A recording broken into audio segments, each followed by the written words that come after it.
Welcome to GovCast. I'm your host today, Editor-in-Chief Amy Kluber.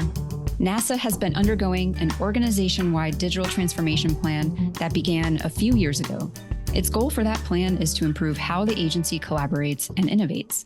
With me today is a leader who helped co-found NASA's digital service to ensure teams are equipped with the tools and processes they need to thrive amid this digital transformation. Now he's working on Artemis, NASA's program to put a crewed mission back on the moon. This discussion on how user-centric digital services are really driving such critical missions like Artemis is fascinating. Take a listen.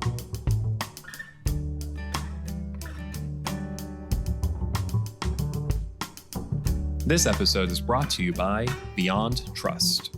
In the last year, 90% of organizations had an identity-related breach. Almost all attacks today are driven by threat actors gaining access to privileged identities. Beyond Trust can help agencies minimize the attack surface through an identity-centric approach. Our industry-leading privileged access management and identity security solutions provide agencies what they need with holistic visibility to illuminate all paths to privilege, simplified management to accelerate least privilege and meet zero trust mandates, and intelligent protection that continuously improves with the power of AI. Learn more at beyondtrust.com/public-sector.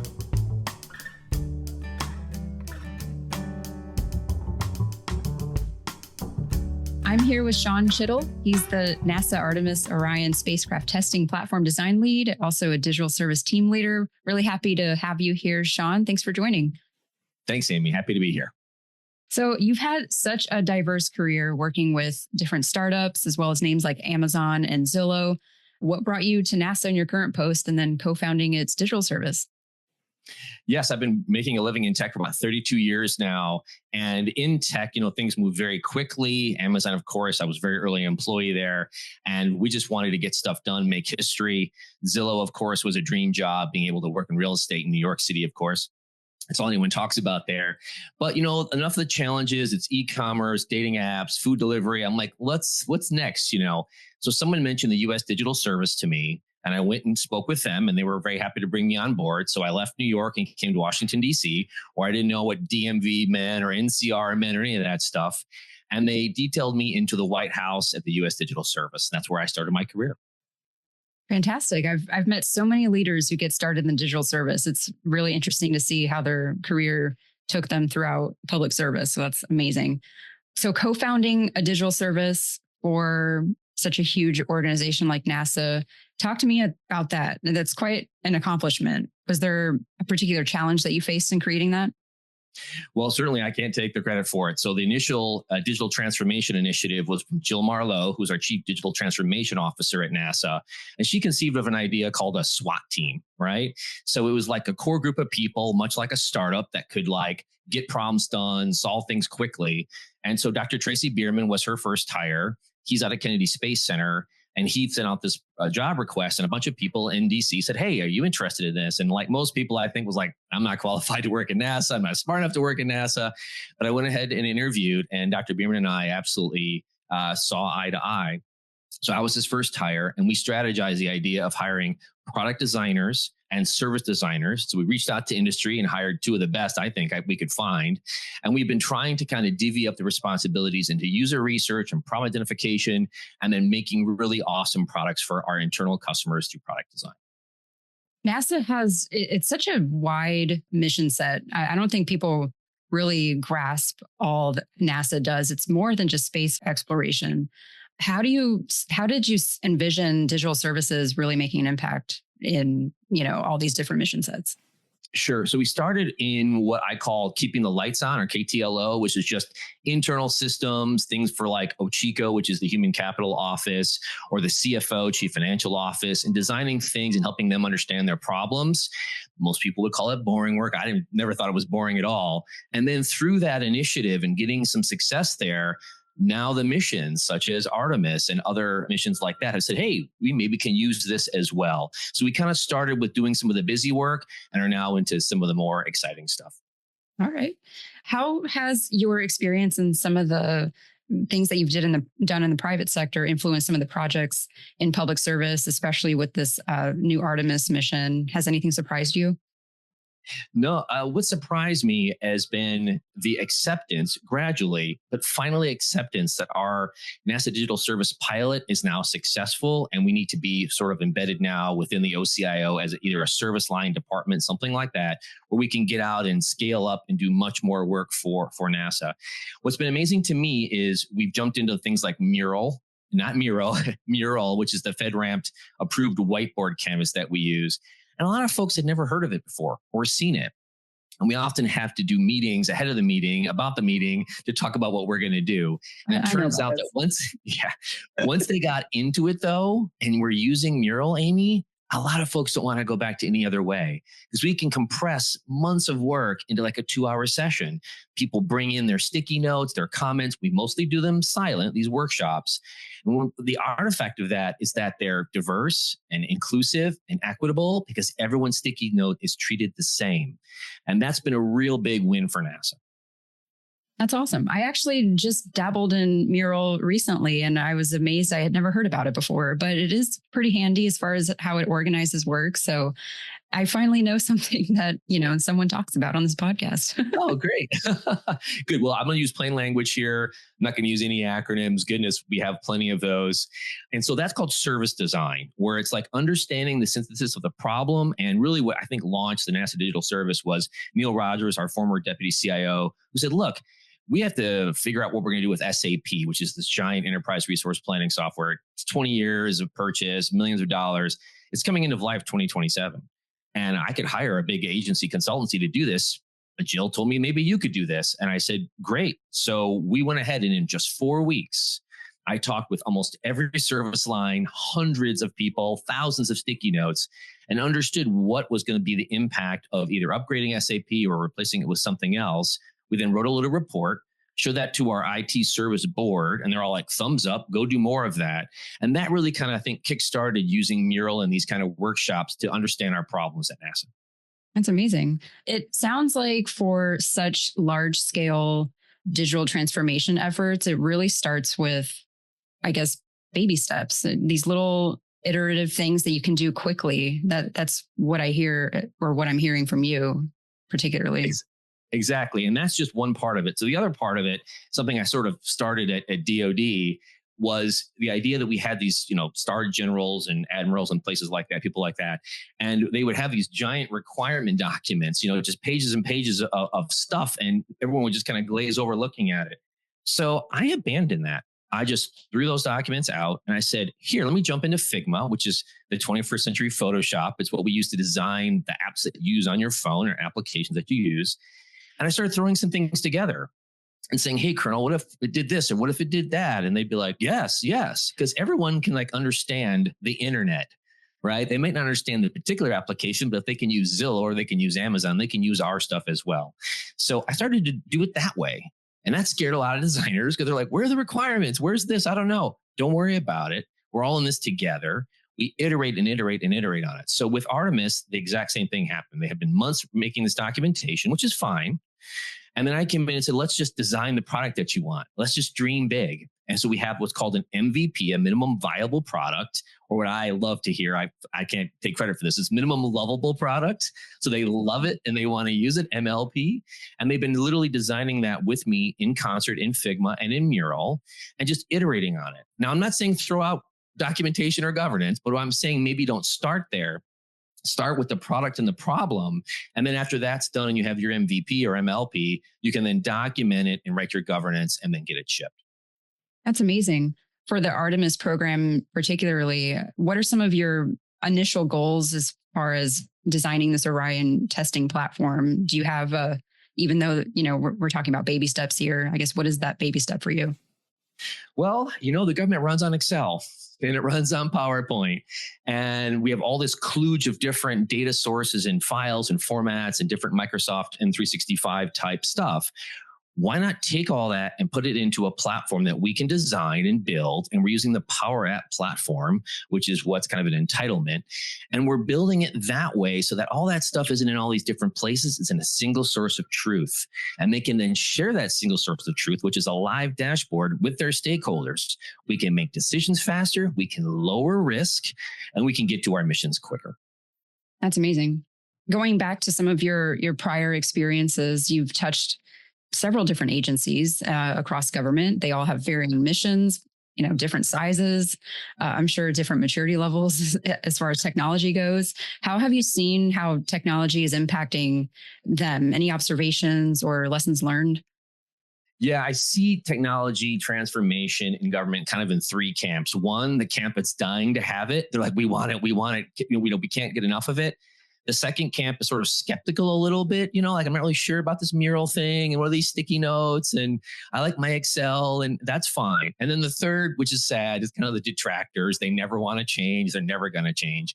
So we focus on those first two camps, really getting as much as done as we can, hoping the third camp sees that experience and sees that acceleration and then wants to come join us. I will say that you're going to laugh. My first job, again, is a GS-15 out of the White House on the COVID task force in 2020.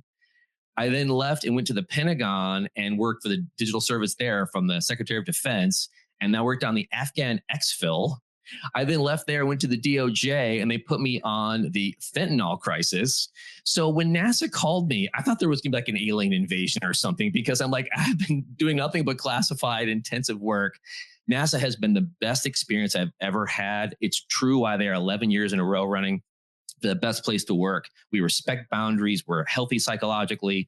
It's just been really, really awesome. So of all the work that I've done, I've been able to get the most done in NASA in just about 18, 19 months so far. Oh, that's amazing. I guess you can credit a lot of that digital transformation, vision, I guess, that Jill kind of laid out for that. Absolutely. They carved the way. And I tell you, Tracy and Jill and other executive leaders in the GovCIO have given us the space to do that. And as you know, in government, top cover is so important. So if I did run into a little bit of an obstacle, someone would say, hey, let's just give this a try. We'll pilot it. And then what we do at the end, Amy, is we do a retrospective. And we ask our customer, hey, what do you think could have gone better? What do you think we could do different? And by getting their opinions, we actually are able to get them to help inform how we do our processes. And we take all those sticky notes and we show them what we did with them. We don't just take in the data, we show what we actually did. So they want to participate more and more. Fantastic. I know right now, top of everybody's mind is AI. And of course, cybersecurity is big, especially with how it's evolving in this industry. How do you see those areas kind of impacting your work, particularly kind of more behind the scenes at NASA? Sure. So we've named our chief AI officer, David Salvanini, who's also our chief data officer, and he's staffing up his team.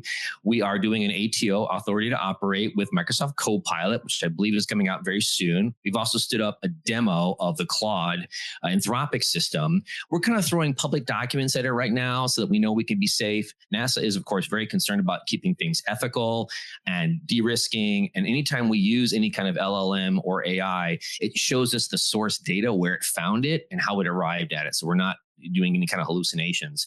But the thing about cyber, though, is that by sunsetting these older systems, as we build new ones for, say, Artemis, we reduce our cybersecurity threat profile, right? We get rid of all these thousands of one-off servers and things that haven't been patched, and we move into more modern things. So by doing so, we get better customer experiences and we reduce our cyber threat.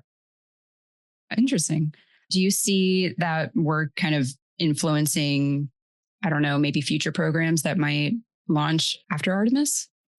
Well, NASA's been doing AI for decades, right? Those rovers and things out there and those spacecraft have to kind of work autonomously, but the LLMs and stuff are new. I don't know what the roadmap is. That's a question for David. He'll be able to tell you all about that kind of stuff. But we are, of course, doing it very pragmatically and very carefully, as well as anyone is doing. Now, DHS, of course, is hiring out entire AI teams and things like that, which is awesome. Maybe we'll get there someday. But as of now, we're just approaching it very, very carefully. Okay. What do you hope to, I guess, leave NASA with, or with the Artemis project, all the work that you're doing? I guess, where do you see your impact kind of living even beyond you? Oh, wow. Well, I hope it's a legacy of putting customers first, right? And thinking about their problems and their outcomes. A lot of customers will come to you with solutions. That's okay. Just listen, right? But get to that product problem, get to that problem identification early and bring that customer along with you. Let me give you one quick example of that. So the agency wants to have a freight and shipping logistics solution for the entire agency. Believe it or not, NASA is like 10 little NASAs with their little centers, and they sort of do things their own way, which is fine. Totally understandable. They get their missions done. But the Office of Strategic Infrastructure said, look, we need a holistic thing. So we went and looked at all these different solutions. And normally I would just go do that work and then present it to them. Instead, I brought the freight and logistics team with me on these discovery sessions and had them ask questions too. Hey, what do you think about this? What do you think about that? We discovered that JPL has this home-built application that's really awesome. They can do package tracking and they can track truck drivers, all that stuff. And we're like, shoot, does that work for us?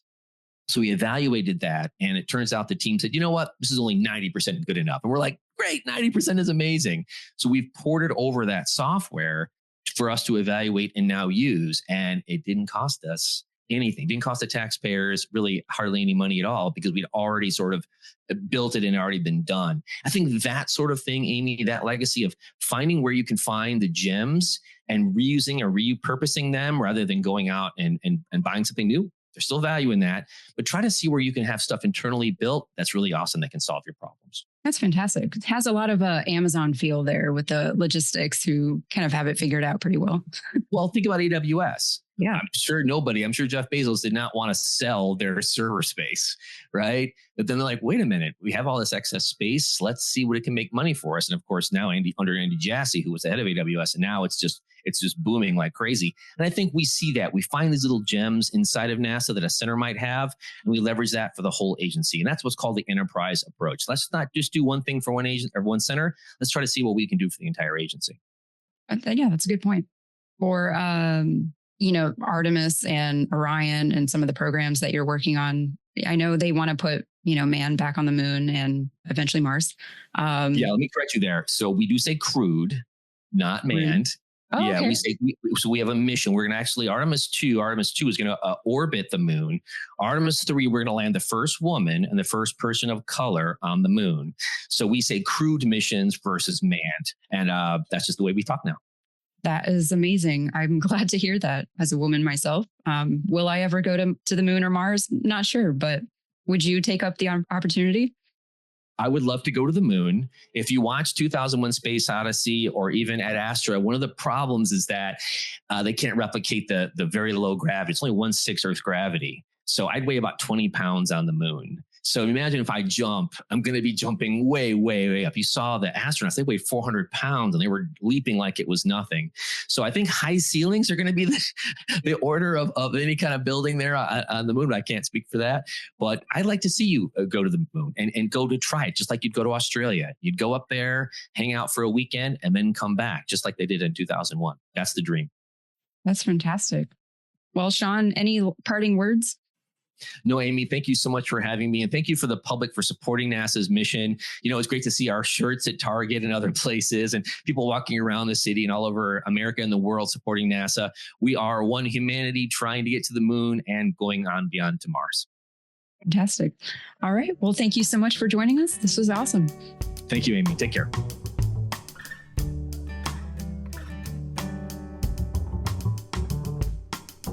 That wraps up this episode. Don't forget to follow if you liked what you heard so you don't miss an episode. There's a new one every week. If you're a federal technologist in government or supporting government, we're here for you.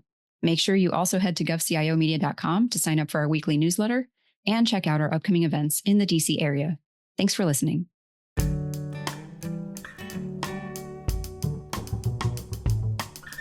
GovCast, along with HealthCast and Cybercast, is a production of GovCIO Media and Research. To explore our content, visit our website, govciomedia.com.